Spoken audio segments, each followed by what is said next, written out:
भंडाऱ्यातील क्लेरिन drug औषध निर्मिती कंपनीतील रासायनिक पाण्यामुळे शेतपीक उद्ध्वस्त झालंय। औषध कंपनीतील दूषित पाणी वैनगंगा नदीपात्रात जात असल्यानं नागरिकांचं आरोग्य धोक्यात आलंय। लोकशाही मराठीच्या बातमीची पर्यावरण मंडळानं दखल घेतलीये। ड्रग औषध निर्मिती कारखान्यातील रासायनिक पाण्याचे नमुने तपासणीकरता नागपूरला पाठवण्यात आलेले आहेत।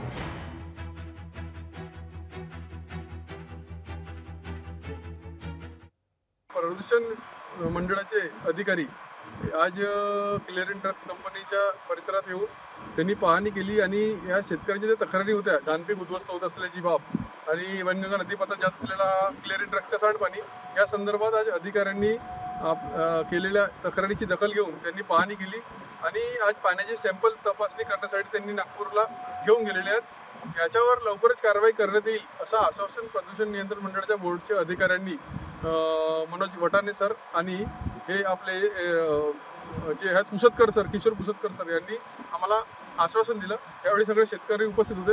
आम्ही म्हणलं यांना न्याय मिळाला पाहिजे, अन्यथा शिवसेनेच्या माध्यमातून शेतकऱ्यांना घेऊन आंदोलन होईल, याची गांभीर्याने दखल घ्यावी असं आम्ही त्यांना इशारा दिलेला आहे।